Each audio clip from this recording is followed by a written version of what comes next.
Jayashree Liberty Hospitals, on the occasion of 11th anniversary, free OP consultation and 20% discount in OP. Contact. అయితే ఇందులో కీలకంగా మారినటువంటి కాశ్మీర్ కోసం ఎందుకు పాకిస్తాన్ అంతలా పాకులాడుతుంది, ఎందుకు కాశ్మీర్ కోసం ఇంత దారుణమైన దారుణాలకు ఒడికడుతుంది, వీటి గురించి డిస్కస్ చేద్దాం. మనతో పాటు ఉన్నారు భారత రాయబారి అంబాసిడర్ డాక్టర్ వినోద్ కుమార్ గారు. సార్ నమస్తే.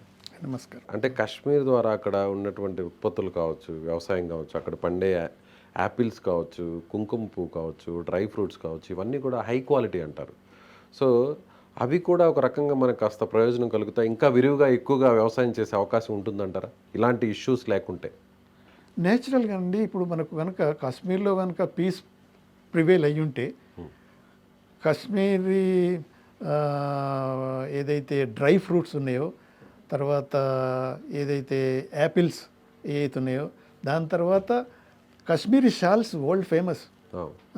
సో ఈ ఎకానమీలో హ్యాండీక్రాఫ్ట్స్లలో, తర్వాత అగ్రికల్చర్ ప్రొడక్ట్స్లలో టెరైన్ మనం ఏమంటామంటే, యూరోప్లో పోయినప్పుడు టూలిప్ గార్డెన్స్కు ఆ నెదర్లాండ్స్ అక్కడ పోయి ఎంతోమంది టూరిస్టులు ఎంతో ఎంజాయ్ చేస్తుంటారు.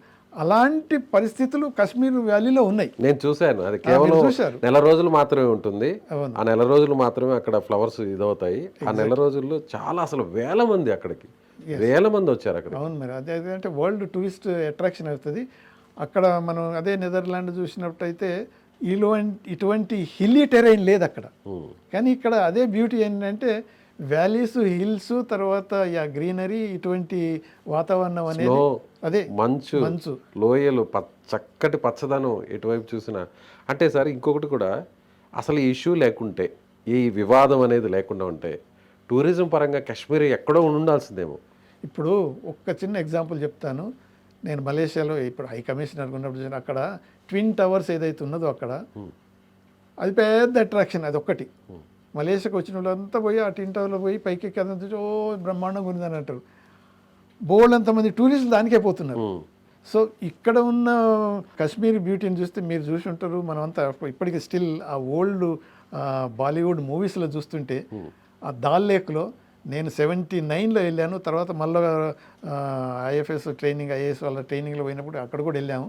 ఆ దాల్ లేక్లో ఆ షికారు చేస్తున్నప్పుడు అసలు అద్భుతం. అసలు దాల్ లేక్లో అక్కడ ఎన్ని హోటల్స్ ఉన్నాయి, హౌస్ బోట్స్ ఉన్నాయి, తర్వాత వేల బోట్స్ ఉన్నాయి. నిజంగా అసలు అదొక అద్భుతం.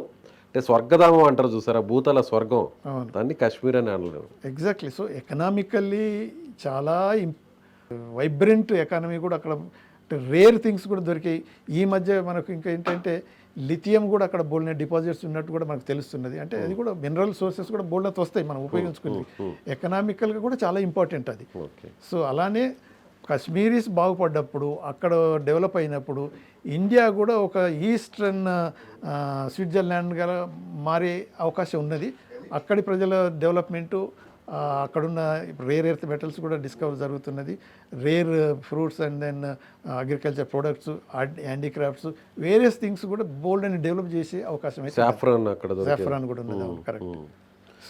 సో ఇప్పుడు ఒకవేళ కాశ్మీర్కి పాకిస్తాన్ అనే ఇష్యూ, మిలిటెంట్ ఇష్యూ లేకుండా ఉంటే టూరిజం ఇంకా ఎన్ని రేట్లు పెరిగే అవకాశం ఉండొచ్చు విదేశాల నుంచి? ఇప్పుడు ప్రస్తుతానికి నేను చూస్తే కాశ్మీర్లో కేవలం ఇండియన్స్ మాత్రమే ఎక్కువ వస్తున్నారు, 97%. సో అసలు పాకిస్తాన్తో ఇష్యూ కానీ మిలిటెంట్ ఇష్యూ లేదు అంటే అంతా ప్రశాంతంగా ఉంది. సో ఏదైతే ఇండియాలో ఉన్న మిగతా స్టేట్స్కి ఎలాగ ఫారినర్స్ వస్తారో, తాజ్మహల్ని చూడడానికి ఎలా వస్తారు, సో అలా కాశ్మీర్ చూడడానికి విదేశాల నుంచి వస్తే టూరిస్టులు ఇంకా ఎంత గ్రో అయ్యే అవకాశం ఉంది టూరిజం?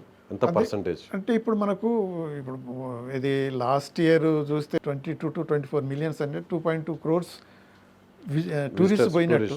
సో కనీసం 5-6 times పెరిగిపోతుంది. 10 కోట్ల మంది వచ్చే అవకాశం ఈజీగా. ఎందుకంటే దాని అట్రాక్షన్ అంత ఉంటుంది. తాజ్మహల్ చూసిన మనకి ఫారెన్ టూరిస్ట్ ఎంతమంది వస్తున్నారో, కాశ్మీర్ చూడాలంటే ప్రతి ఒక్కరు ఎక్కువ వస్తారు. సో దానికి అంటే ఫినామినల్ ఆ డెవలప్మెంట్. అందుకు నేనే ఒప్పుకుంటున్నాను సార్. ఇండియాలో చాలా ప్లేసెస్ తిరిగాను, కాశ్మీర్ అదొక డిఫరెంట్ అంతే. అదైతే కరెక్ట్. అసలు డిఫరెంట్. కాశ్మీర్ అనేది అసలు different. There is no doubt. ఆ కాశ్మీర్ ఒకసారి విజిట్ చేసి ఆ వాతావరణంలో రిలాక్స్ అయిన తర్వాత అది that memory loss for long. అంతే, జీవితాంతం ఉంటుంది. అదే చెప్తున్నాను, నేను 79లో ఫస్ట్ టైం విజిట్ చేసాను. I was so impressed. ఆ దాల్ లేక్లో బోట్లో ఉన్నాము. సో తర్వాత పూనీలు, ఆ గుర్రాలు తీసుకుని ఆ హిల్స్ అని ఎక్కాము. సో టోటలీ డిఫరెంట్ ఎక్స్పీరియన్స్ ఉంటుంది. ఇప్పుడు ఇంకా డెవలప్ అయిపోయింది. ఇంకా అసలు 6 లైన్ 8 లైన్ ఎక్కడ చూసినా రోడ్స్ కనెక్టివిటీ చాలా సూపర్ ఉంది అసలు. అవును, అందుకనే the prospects for Kashmir development. ఆ బాధను తట్టుకోలేకే పాకిస్తాన్ వాళ్ళు ఈ దుశ్చర్యకు పాల్పడ్డారు. ఎగ్జాక్ట్. ఇప్పుడు పాకిస్తానీస్ ఎదుటి అంటే పక్క దేశం ఇంత డెవలప్ అయిపోతుంది అనేది ఆ కడుపుల మంటతోటి వాళ్ళు మునిగిపోతున్నారు. కానీ ఆ మునిగిపోతూ వీళ్ళని కూడా గుంజుకోవాలి అని ఇప్పుడు పాకిస్తాన్ ప్రయత్నం అది. వాళ్ళు ఈ కాశ్మీరియన్స్ ఇదంతా సపోర్ట్ చేసేది చైనా. అందుకని ఆ యాంగిల్ కూడా మనం మర్చిపోవద్దు. సో నేచురల్గా ఇప్పుడు చైనా చుట్టూ తిప్పుతుంది. ఇప్పుడు బంగ్లాదేశ్కి సపోర్ట్ చేస్తుంది, నేపాల్కి చేస్తుంది, ఇటు పాకిస్తాన్ తోటి. సో చైనా మెయిన్ ఏమంటే హిందీ చైనా బాయ్ బాయ్ అని ఎప్పటి నుంచో అలా అంటూనే ఉంటారు. కానీ లోపల నుంచి మాత్రం ఇదంతా ఇండియాను ఈ రీజనల్ ఇంటర్నల్ పక్క సమస్యలతోనే సతమతమయ్యేలా చేయాలి. చేసేస్తే వాళ్ళకు పక్కలో బల్లెం లెక్క ఉన్నది కదా అనేది ఇప్పుడు క్వాద్ ఉన్నది. అంటే ఇప్పుడు యుఎస్, యూకే, ఆస్ట్రేలియా, జపాన్, మనం ఇండియా. సో ఇప్పుడు యుఎస్ తోటి ఫ్రెండ్లీ, ఆస్ట్రేలియా తోటి, జపాన్ తోటి, యూకే లేదు దాంట్లో, మన ఇండియానే క్వాద్ కాబట్టి. సో ఇటువంటి గ్రూపులో ఇండియా ఇంత ప్రామినెంట్ అయిపోతుంది. తర్వాత G20 దాంట్లో కూడా ప్రామినెంట్గా అయిపోయి వరల్డ్ స్టేజ్లో మేమే రావాలి, ఎవరు రావద్దు, మా పక్క దేశం రావద్దు అని ప్రయత్నాలు ఉంటే ఇండియా ఇంత పెరుగుతుంది. అమెరికా చైనా తోటి ఢీకొనలేదు, ఇండియా సపోర్ట్ లేకపోతే అనేది కూడా వాళ్ళ అసెస్మెంట్. ఓకే, అమెరికాకు కూడా తెలుసు. అందుకనే కదా ఇప్పుడు ఇన్ని తారీఫులు ఇవన్నీ చేసినా కానీ మన ప్రైమ్ మినిస్టర్ వితిన్ 20 డేస్లో పోయి మీటింగ్ పెట్టి ఆయన బెస్ట్ ఫ్రెండ్ ఇవన్నీ ఆ తారీఫులు కూడా దేశమంతా ప్రపంచమంతా చేశాడు. కాబట్టి మనకు వేసినా కానీ కొంతవరకు మన చేంజ్ చేసే అవకాశం ఉన్నది. ఆల్రెడీ మన హై లెవెల్ విజిట్లో వైస్ ప్రెసిడెంట్ వచ్చాడు. తర్వాత సెప్టెంబర్లో అమెరికన్ ప్రెసిడెంట్ కూడా వస్తున్నాడు. కాబట్టి ఇటువంటి డెవలప్మెంటు ఇండియా పైకి రానికి చైనా ఓర్చుకోలేదు. చైనా పాకిస్తాన్ను ప్రాక్సీగా ఉపయోగించుకుంటుంది. పాకిస్తాన్ మొన్న ఏదైతే అన్నదో ఈ డర్టీ వర్క్ అంతా మేము చేస్తున్నాము అమెరికా గురించి, వెస్ట్ కంట్రీస్ గురించి, ఈవెన్ యూకే గురించి కూడా, అదన్నిటికీ డర్టీ వర్క్ చేసుకోనికి ఉపయోగపడే పాకిస్తాను మనను కూడా కింది గుంజాలనేది ప్రయత్నం చేస్తుంది. ఇవన్నీ మనం అర్థం చేసుకోవాలి. మనం ఆచితూసి ముందడుగు వేసి మాత్రం తప్పకుండా ఈ టైం పాకిస్తాన్కి ఒక లెసన్ మాత్రం we have to teach. Lesson కాదు, ఒక రకంగా ఇంకా లేపలేని విధంగా, లేపలేని విధంగా, కరెక్ట్, దెబ్బకు ఇక లేపలేని విధంగా కొద్దిగా డిలే అయినా కానీ మాత్రం సరి అనే దెబ్బ కొట్టి బుద్ధి చెప్పాలి.